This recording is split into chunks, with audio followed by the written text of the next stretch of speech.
आज हम नया चैप्टर हाइट एंड डिस्टेंस पढ़ेंगे, जिसमें ट्रिग्नोमेट्री का ही जो आपने वैल्यू पढ़ा था, राइट एंगल ट्राइंगल के लिए आल ट्रिग्नोमेट्रिकल रेशियो के बारे में किसी एंगल का, जैसे sin 30, tan 30, tan 0, ये सब आपने जो पढ़ा है उसका यूज होगा। और हाइट एंड डिस्टेंस एक इजी चैप्टर है। इसके क्वेश्चन करने के लिए दिए गए क्वेश्चन को के स्टेटमेंट को ध्यान से समझकर अगर डायग्राम आप बना लेते हैं तो क्वेश्चन सॉल्व हो जाता है। मेन क्या है, तो उस स्टेटमेंट से आपका डायग्राम बनना चाहिए और इसके बाद जो है आप आसानी से उसको सॉल्व कर सकते हैं। हाइट एंड डिस्टेंस,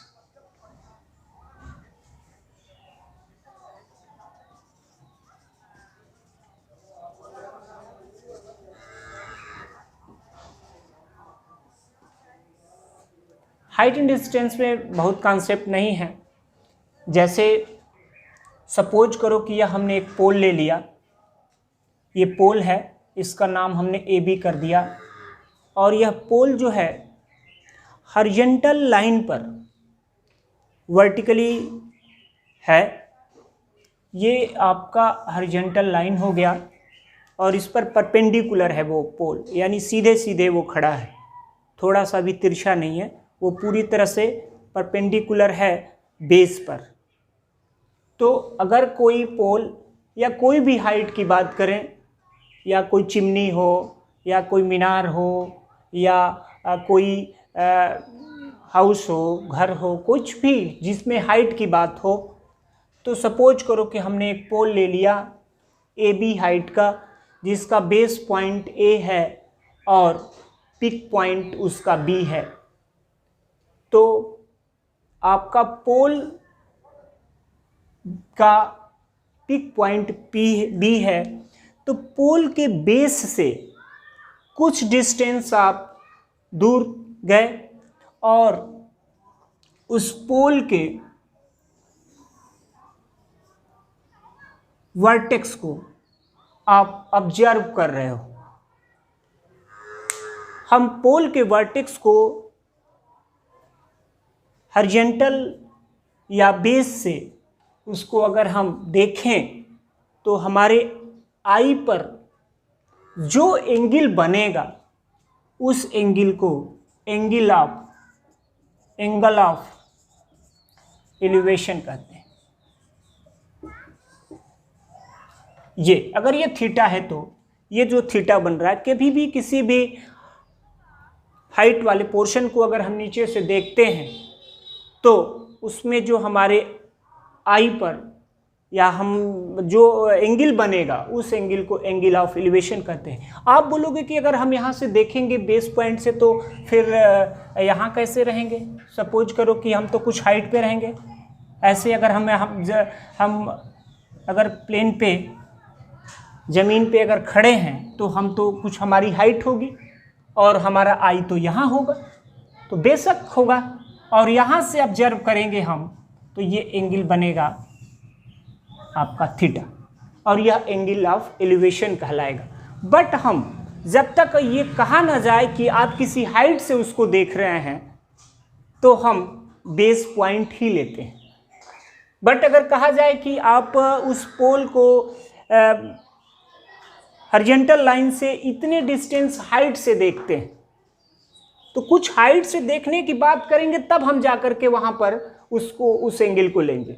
अगर ऐसा नहीं कहा जा रहा है तो हम सीधे सीधे इसी पॉइंट को लेकर के उसको ज्वाइन कराते हैं और जो एंगल बनता है उस एंगल को एंगल ऑफ एलिवेशन कहते हैं। यह भी आपका एंगल ऑफ एलिवेशन है, एंगल ऑफ एलिवेशन। ठीक है, तो ये समझने की बात है। यहाँ पे सपोज करो कि ये पोल था, ये हमारी हाइट है सी डी हमारा आई हो गया और ये बेस पॉइंट हो गया जिस पे हम खड़े हैं।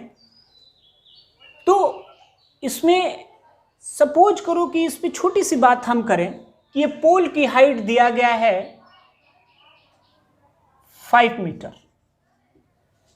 ये 5 मीटर या 10 मीटर कर लो, 10 मीटर हाइट का ये पोल है और पोल का बेस पॉइंट से कुछ डिस्टेंस पर कोई पॉइंट सी है जिससे कि हम पोल के पिक पॉइंट को ऑब्जर्व कर रहे हैं, तो उसका एंगल ऑफ एलिवेशन 30 डिग्री बन रहा है। हम पोल की हाइट से, पोल से कुछ डिस्टेंस पे, ऐसी डिस्टेंस पे सी पॉइंट से अगर पोल के वर्टेक्स को देखते हैं तो हमारा एंगल ऑफ एलिवेशन 30 बन रहा है। जब नीचे से किसी ऊपर की चीज़ को हम देखते हैं तो नीचे जो एंगल बनता है वो एंगल ऑफ एलिवेशन होगा। तो ये थीटा जो है आपका 30 दिया है। अब कह रहा है कि फाइंड AC, तो ये कह रहा है कि जिस पॉइंट से आप ऑब्जर्व कर रहे हो पोल के पिक पॉइंट को, तो वो पॉइंट पोल के बेस पॉइंट से कितना डिस्टेंस है, कितने डिस्टेंस पर आप देखते हो तो 30 एंगल बनाता है। तो बहुत इजी तरीके से समझने की ज़रूरत है। अब यह पोल अगर पूरा परपेंडिकुलर है बेस पर तो ये 90 होगा, और जब ये 90 होगा तो यह एक ट्रायंगल ACB एक राइट एंगल ट्रायंगल हुआ, एक राइट एंगल ट्रायंगल है। और जब यह एक राइट एंगल ट्रायंगल है और यह 30 एंगल दिया गया है और यह इसके सामने के साइड्स को हम परपेंडिकुलर बोलेंगे और यह आपका बेस होगा और यह हाइपोटेनियस होगा। हमें बेस फाइंड करना है, AC फाइंड करना है और AB गिवन है। तो in triangle ACB AB equal to 10 metre, जो भी आप काम करते हो, डायग्राम बनाते हो, उसको लिखना भी पड़ता है कि हम क्या क्या काम कर रहे हैं, कौन सा पोल हाइट है, कौन सा ऑब्जर्व पॉइंट है, ये सब उसको शो भी करते हैं और लिखते भी हैं। तो आपका angle B equal to 90, then tan theta, क्योंकि इस एंगल के लिए यह परपेंडिकुलर है, ये बेस है, तो हमें बेस फाइंड करना है और परपेंडिकुलर पता है। तो इजी तरीके से आप इसको लिख सकते हो AB अपान AC, और tan 30 की वैल्यू 1/√3 होता है, आप जानते हो। और AB पहले से फाइंड दिया गया है, गिवन है, तो इसको हम 10 है लिख सकते हैं। और AC तो फाइंड नहीं है, AC तो फाइंड करना है। तो आप यहाँ से AC इक्वल टू लिख सकते हो 10√3 मीटर। जो पोल की यूनिट है वही आपका इस लेंथ की भी यूनिट होगी। तो यहाँ से AC आपने 10√3 मीटर फाइंड किया। सपोज करो कि अगर इसे हमें पॉइंट में निकालना है तो गिवन रहेगा कि √3 की वैल्यू आप पढ़े भी हो, √3 की वैल्यू 1.732 होता है। तो अगर हमको, ये तो आंसर हो गया, बट अगर और आगे करना चाहते हो तो 10 इंटू 1.732, तो ये बन जाएगा 17.32 मीटर। तो इस तरह से आपने एक क्वेश्चन भी कर लिया। तो सबसे पहले आपने ये देखा कि कोई पोल के बेस पॉइंट से कुछ डिस्टेंस पर हम उस पोल के पिक को ऑब्जर्व करें तो जो हमारे आँख पे, आई पे जो एंगल बनेगा उस एंगल को हम एंगल ऑफ एलिवेशन कहते हैं।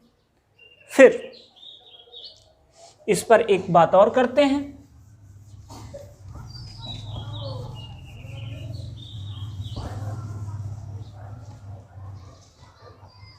सपोज करो कि कह रहा है कि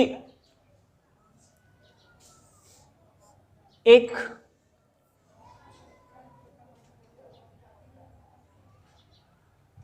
आपका पोल है और वह ए बी पोल जो है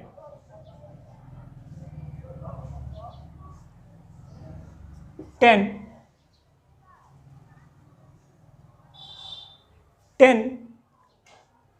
या 20 मीटर कर दीजिए, या 10 मीटर ही कर लीजिए, 10 मीटर का एक पोल है और पोल के एंड पॉइंट से 20 मीटर डिस्टेंस पे एक पॉइंट सी है और उस सी पॉइंट से पोल का पीक पॉइंट का एंगल ऑफ एलिवेशन क्या होगा। अब देखिए यहां से एंगल ऑफ एलिवेशन पूछ दिया, या सपोज करो कि ये नहीं दिया है, हमको यही दे दिया 20 मीटर।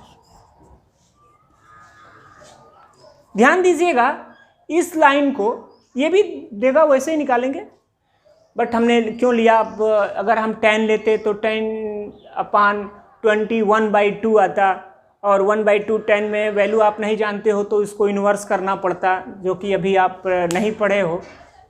तो ध्यान दीजिएगा यहाँ से हमने ये 20 ले लिया और इस लाइन को जो जिस पॉइंट से ऑब्जर्व करते हो वर्टेक्स को, उसको अगर ज्वाइन कराते हो और जो लाइन बनती है, इस लाइन को लाइन ऑफ साइट बोलते हैं, लाइन ऑफ साइट, इसको हम लाइन ऑफ साइट बोलते हैं।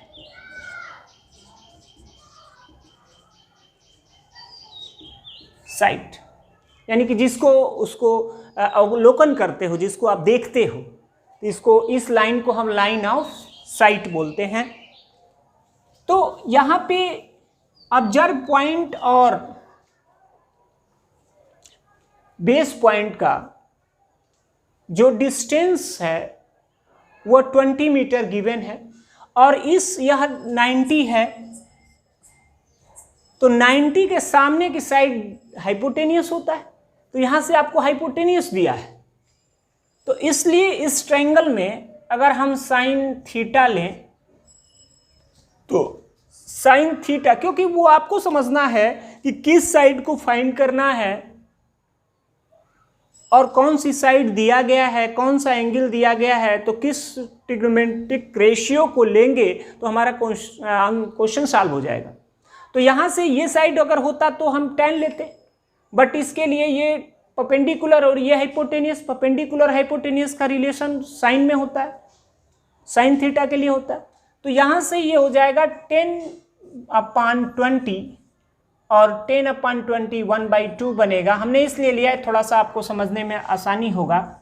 और साइन थीटा जो है 1/2 दिया गया है, और 1/2 आप जानते हो बेटा 1/2 150 डिग्री का भी होता है, बट यहाँ पर यह एक्यूट एंगल है तो 150 तो होगा ही नहीं, क्योंकि यह राइट एंगल ट्रायंगल है, राइट एंगल ट्रायंगल में 90 डिग्री से अब एंगल होगा नहीं।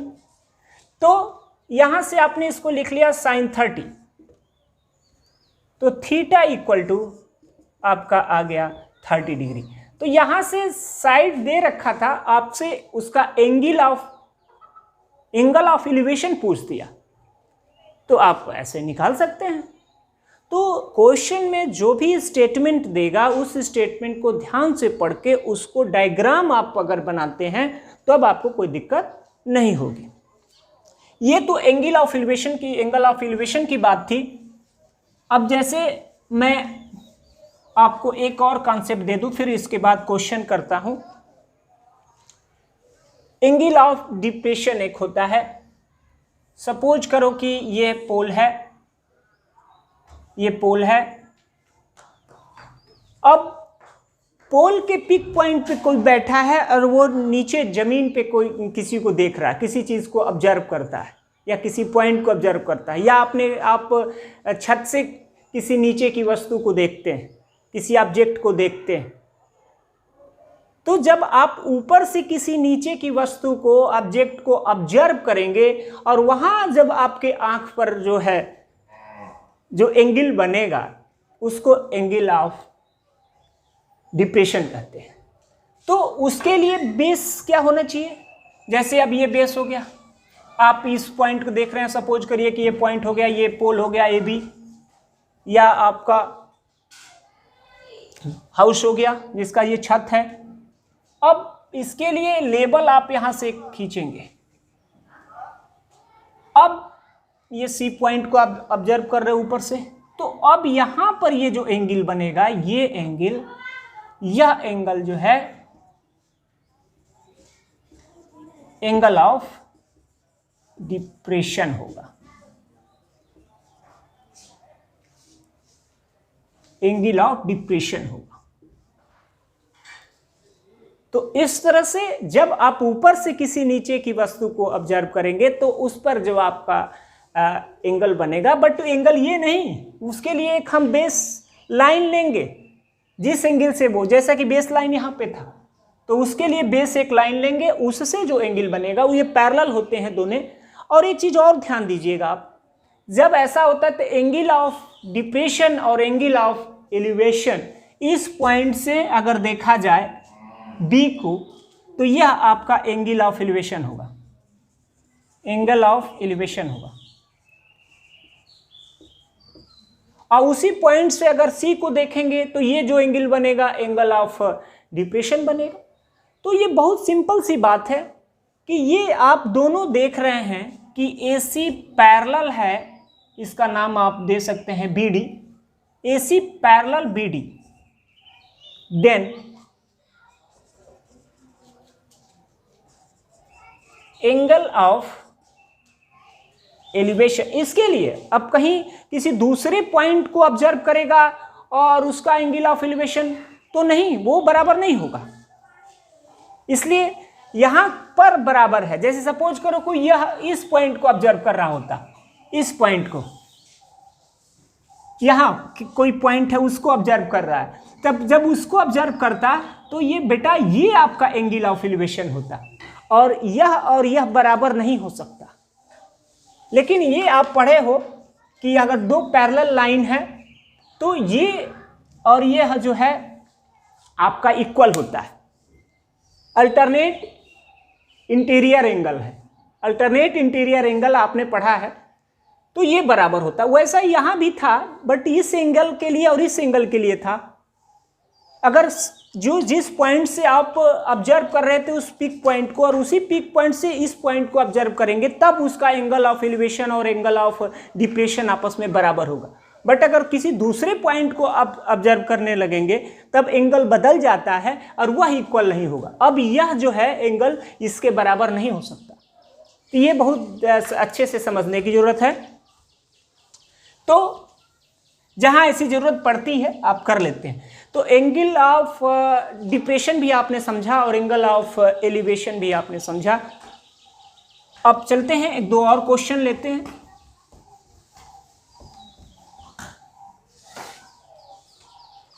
सपोज करो कि हमने एक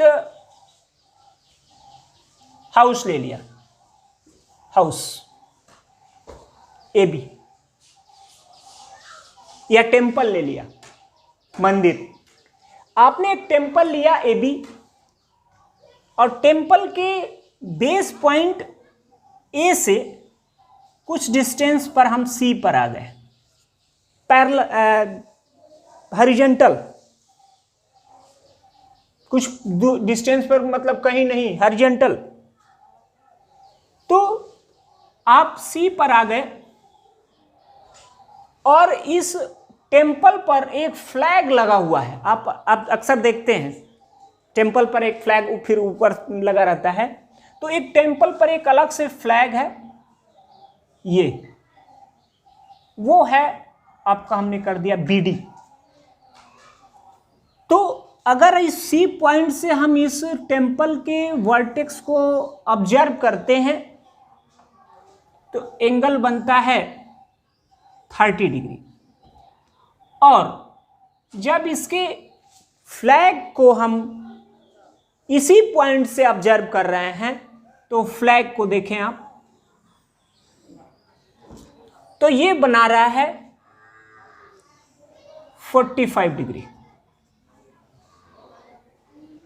ठीक है, सिंपल सा क्वेश्चन है आपका। यह एक टेम्पल था एबी एक टेम्पल है और टेम्पल पर एक फ्लैग लगा हुआ है, उसकी हाइट बीडी है और टेम्पल के बेस पॉइंट ए से हॉरिजॉन्टल AC डिस्टेंस पर C पॉइंट है, उससे हम एक बार टेम्पल को ऑब्जर्व करते हैं तो 30 डिग्री एंगल बनाता है और फ्लैग को ऑब्जर्व करते हैं, फ्लैग के पिक पॉइंट को, तो वह जो है आपका 45 डिग्री बनाता है।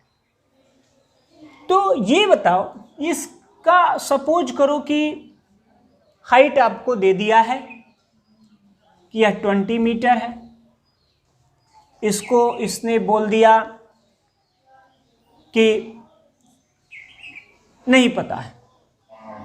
ध्यान से समझना, ये नहीं मालूम। अब कह रहा है कि आप फ्लैग की हाइट बताइए, फ्लैग की हाइट, तो सिर्फ आपको टेम्पल की हाइट दे रखा है।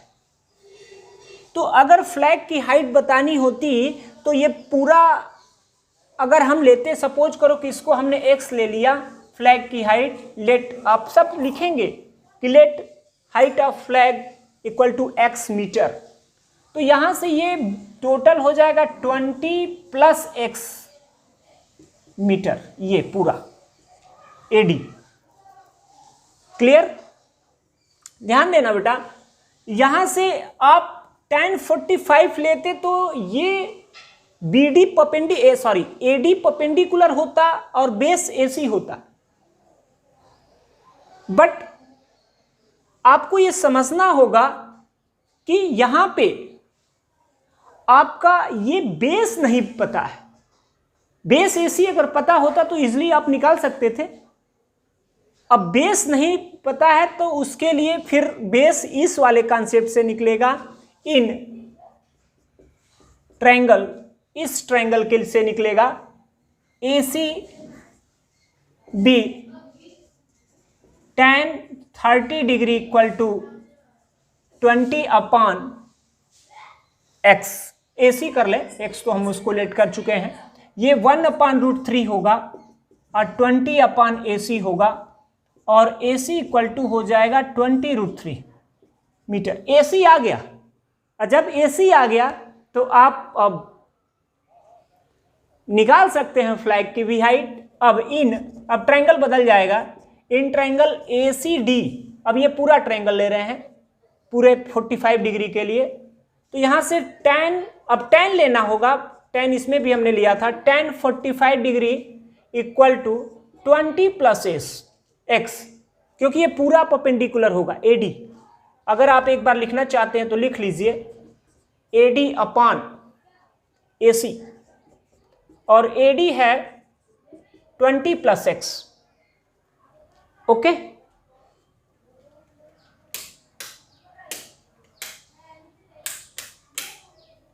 Twenty plus x। क्लियर? तो 20 प्लस x अपान होगा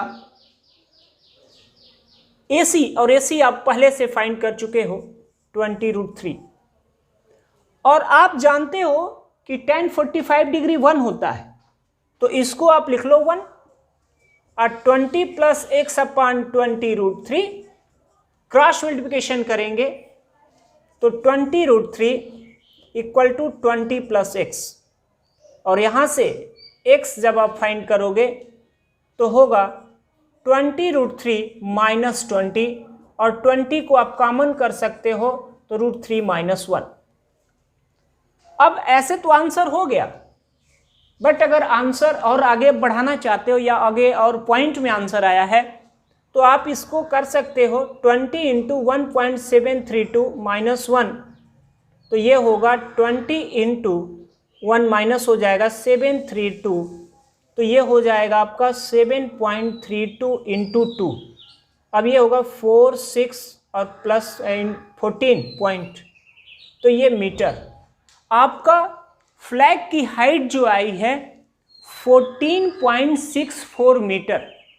तो इस तरह से आपने ऐसे क्वेश्चन को फाइंड कर लिया। ठीक है, और भी क्वेश्चन देखते हैं।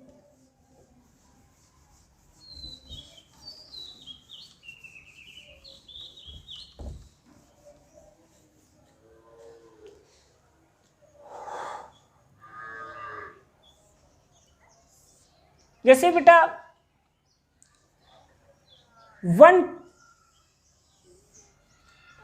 दो करस्पॉन्डिंग किलोमीटर के पत्थर हैं जो मार्क किए जाते हैं, आपने देखा होगा सड़क पे, हर 1 किलोमीटर के बाद एक पत्थर होता है जो डिनोट करता है कि 1 किलोमीटर हो गया। तो कह रहा है कि 2 करस्पॉन्डिंग किलोमीटर के पत्थर हैं। करस्पॉन्डिंग कहने का मतलब क्रमानुसार, और उसके बीच में 1000 मीटर पर कोई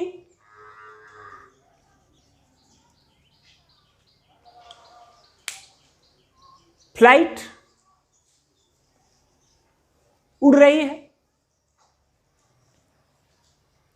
और वो किलोमीटर का एक जो पत्थर है उससे ऑब्जर्व कर रहे हैं, तो एक का 45 डिग्री बना रहा है और दूसरा 60 डिग्री बनाता है।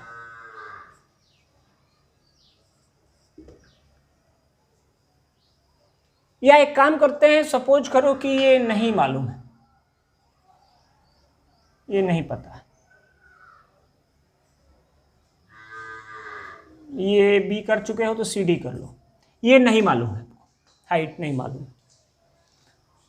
अब आप ये कह रहा है कि हाइट बताइए, वो कितने हाइट पर जो है वो आपका एरोप्लेन है।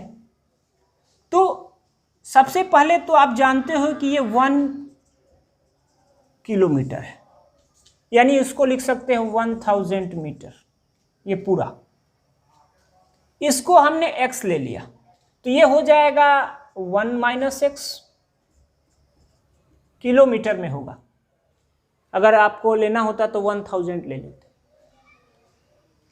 सबसे पहले आपने इन ट्रायंगल, क्योंकि ये नहीं पता है, ये बीच में कहीं है लेकिन मिड पॉइंट नहीं है, मिड पॉइंट होता तो हाफ किमी ये होता, हाफ किमी ये होता, लेकिन यह जो है दोनों किलोमीटर के पत्थर के बीच में कहीं उड़ रहा है, जहां भी हो। तो इसलिए यहां से आप जो है कर दिए, बराबर दिख रहा है बट बराबर है नहीं। तो इन ट्रायंगल एडीसी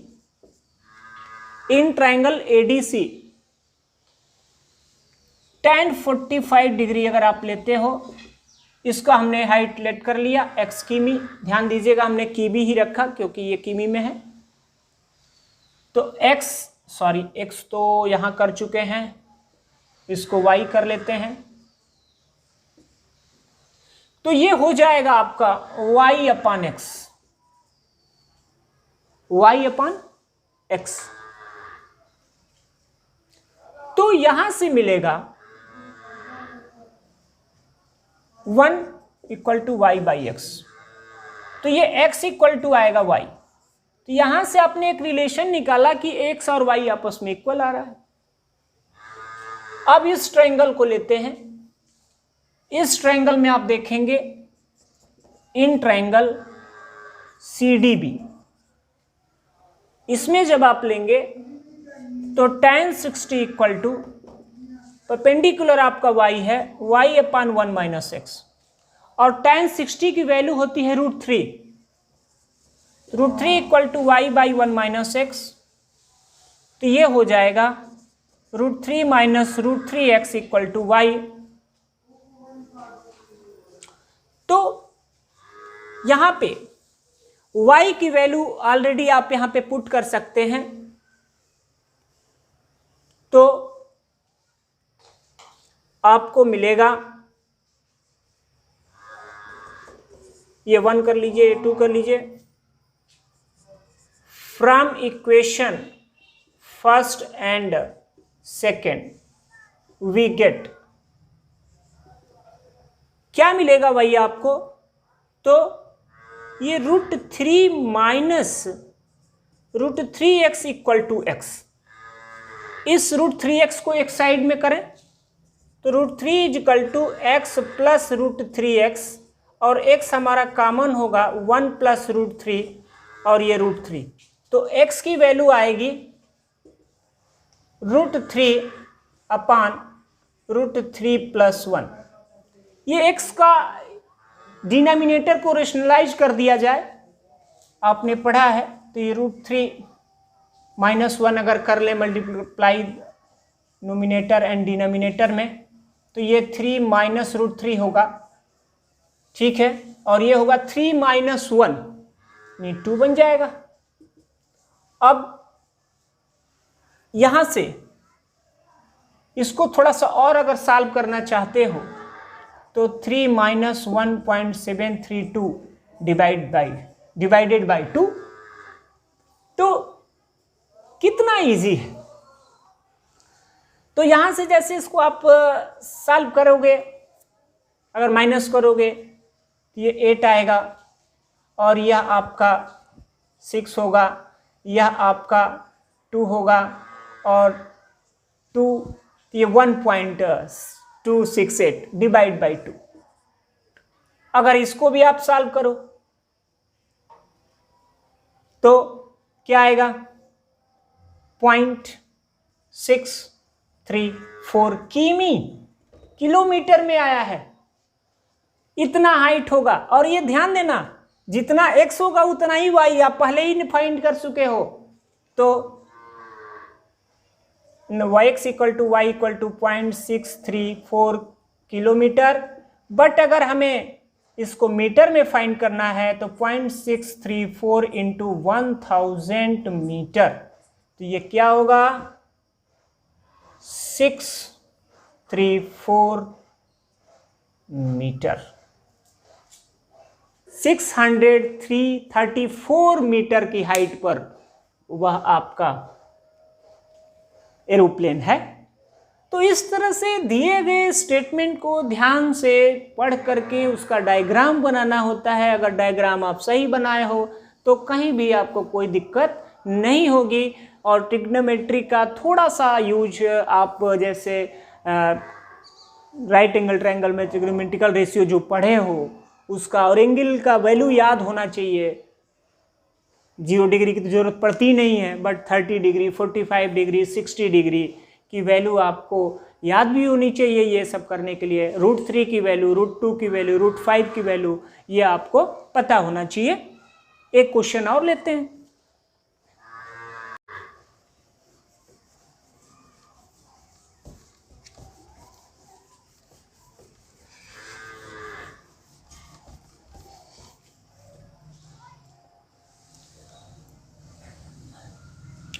जैसे देखो यहां पे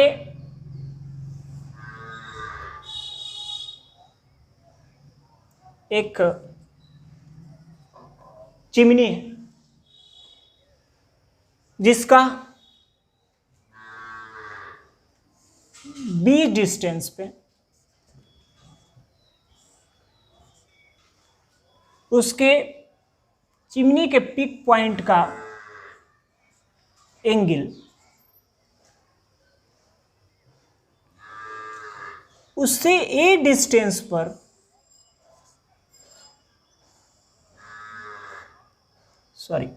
a डिस्टेंस पे का एंगल ऑफ एलिवेशन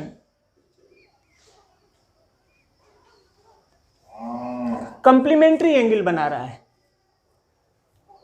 अगर ये थोड़ा सा सीधा है, देखो टेढ़ा बन गया है, कर्व हो गया है, डायग्राम सही बनना चाहिए। तो ये बोल रहा है कि अगर कोई चिमनी है तो उसके बेस पॉइंट से b डिस्टेंस पर, b यूनिट डिस्टेंस पर जो उसका पिक पॉइंट जो भी एंगल बनाता है, और उसी से उसके बेस पॉइंट से a डिस्टेंस पर का एंगल ऑफ एलिवेशन जो है कंप्लीमेंट्री एंगल है। और आप जानते हो कि कंप्लीमेंट्री एंगल क्या होता है, यानी दोनों एंगल का सम। अगर एक को आपने थीटा ले रखा है तो ये होगा 90 माइनस थीटा। कर then find height of chimney. आप सब शो करोगे, लिखोगे कि height of chimney equal to A B equal to let H unit, क्योंकि यहां पर आपको मीटर वगैरह नहीं दिया है तो इसलिए यूनिट कर सकते हो। और let angle A C B equal to theta, then by question angle A D B equal to 90 minus theta. By question, क्योंकि क्वेश्चन ने बोला है कि अगर ये थीटा होगा तो ये 90 माइनस थीटा, और ये थीटा होगा तो ये 90 माइनस थीटा। तो आप जो है इस ट्रायंगल में, इन ट्रायंगल ACB लीजिए tan theta equal to h by B. Equation number 1 कर लीजिए। हमें h फाइंड करना है, तो यहां से आप देख रहे हो कि tan थीटा जब तक फाइंड नहीं होगा h निकलेगा नहीं। तो आप अब अदर ट्रायंगल ले लीजिए, ट्रायंगल ADB। इस एंगल के लिए ट्रायंगल अब बदल जाएगा, परपेंडिकुलर तो वही रहेगा लेकिन बेस अब ये पूरा हो जाएगा AD। अभी तक बेस था इस एंगल के लिए AC और परपेंडिकुलर तो उतना ही था, तो ये हो जाएगा tan 90 minus theta equal to perpendicular by base, base हो जाएगा A। और आपने ट्रिग्नोमेट्री में पढ़ा है कि tan 90 minus theta cot theta होता है, तो ये हो जाएगा कॉट थीटा और इक्वल टू h बाई ए।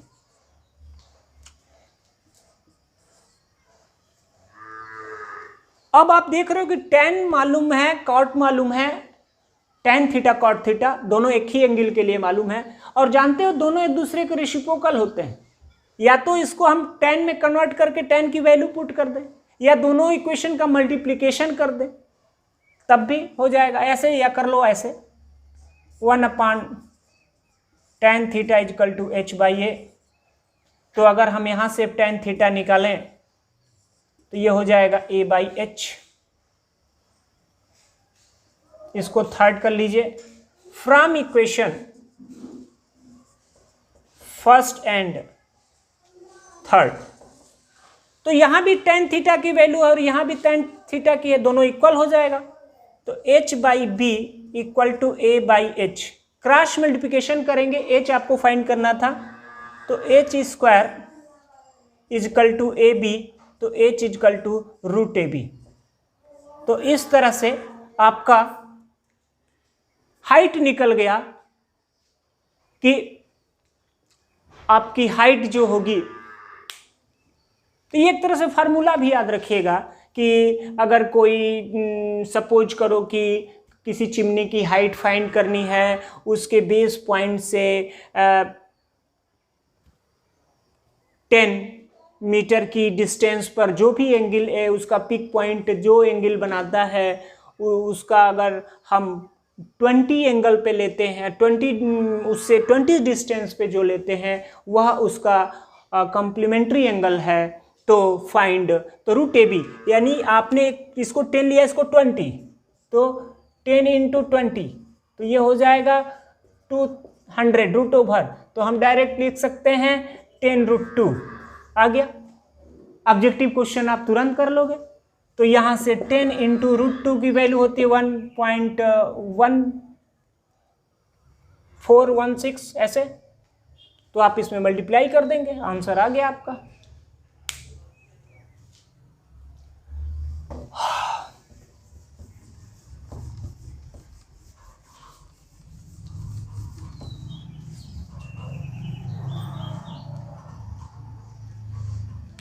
जैसे मान लीजिए कह रहा है कि ये कोई हाइट है, पोल है सपोज करो, या चिमनी है, इसको हम बेस पॉइंट से देखते हैं तो 60 बनाता है, बट इसके कुछ हाइट हमने ले लिया 10 मीटर और वहाँ से उसको देखते हैं तो ये 30 डिग्री बना रहा है। तो ये बोल रहा है कि अब, और इसने दे रखा है कि यह जो है आपका डिस्टेंस जो है 20 metre. Find the height of chimney. तो हाइट ऑफ चिमनी आपका ये x होगा।